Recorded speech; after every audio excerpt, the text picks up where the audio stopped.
साथीहरु सन्चै हुनुहुन्छ। आज फेरि अर्को भिडियो लिएर आएको छु। आज चाहिँ म हजुरहरुलाई डौठीको तरकारी बनाएर देखाउने वाला छु। अलिकति फरक तरिकाले बनाउने वाला छु, त्यही भएर भिडियो खिचेको छु। यहाँ चाहिँ मैले डौठी लिएको छु। अब यसलाई चाहिँ म पहिला सुरुमा केलाउँछु। यसलाई केलाउँदा चाहिँ यसरी यो बाहिरको जुत्रो फाल्नु भयो भने चाहिँ पछि खानलाई सजिलो हुन्छ। यसरी यो सबै यस्तो निकाल्नु पर्छ। यसो सबै छिस्काहरू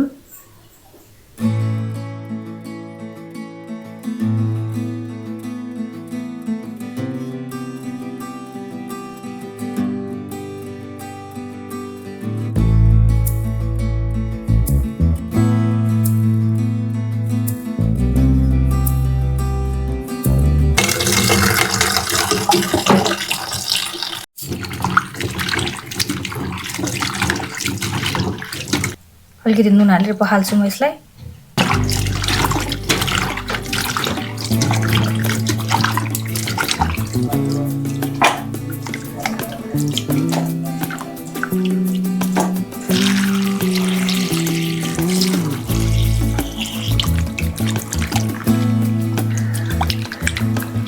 डौठी चाहिँ मैले पखालेर तयार गरिसकेँ।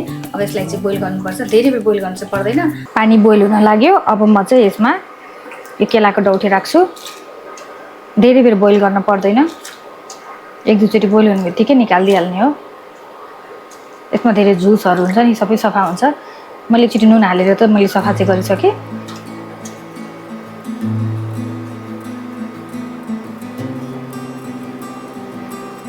यसरी 1-2 मिनट जति मजाले बोइल भएपछि बन्द गरिदिँदा हुन्छ। यसो मजाले बोइल भइसकेको छ।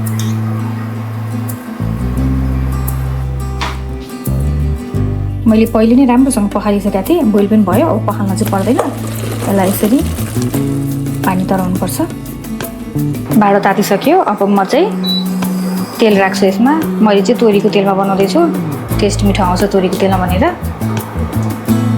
सुकेको खुर्सानी राख्दैछु।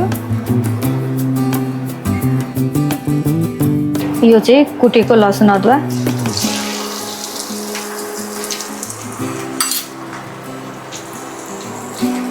टिमुरको दाना छ भने पुऱ्याउनु होला। आज मसँग रहेनछ, त्यही भएर म पछि धुलो टिमुर चाहिँ हाल्छु। पछि अहिले हाल्यो भने त डढ्छ भनेर। लसुन अदुवा फुरिँदैछ यहाँ।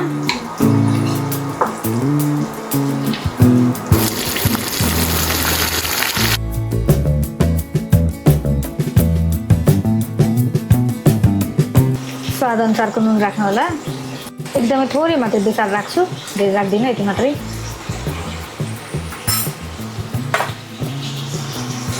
यसलाई चाहिँ छोपेर अब पाक्नको लागि छोडिदिनु पर्छ। यो हल्का गलिसक्यो। अब यसमा म टमाटर हाल्छु अनि जिरा धनियाको धुलो पनि राख्छु। मैले चाहिँ दही राख्ने भएको भएर धेरै टमाटर राख्दिनँ, एउटा सानो टमाटर राखेँ। थोरै जिरा धनियाको धुलो पनि राख्नुपर्छ, किनभने दही पनि राखेर पकाउने हो नि त।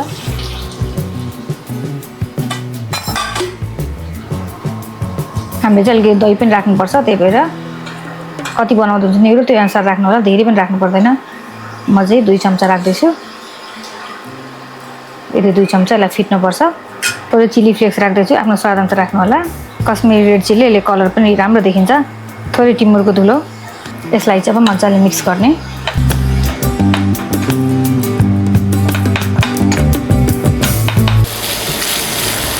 टमाटर गलिसक्यो। अब यसमा म अहिलेको दही राख्छु।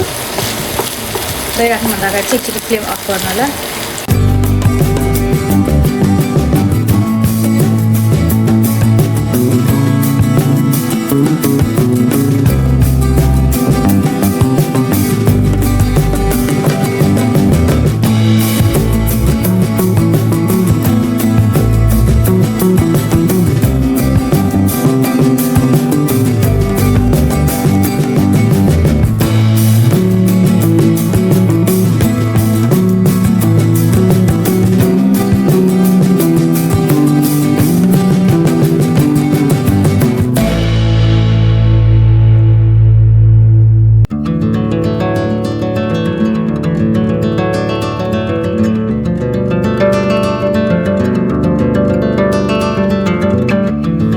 अन्तिमसम्म हेरेर साथ दिनुभएकोमा धन्यवाद। एकदमै मिठो भएको थियो।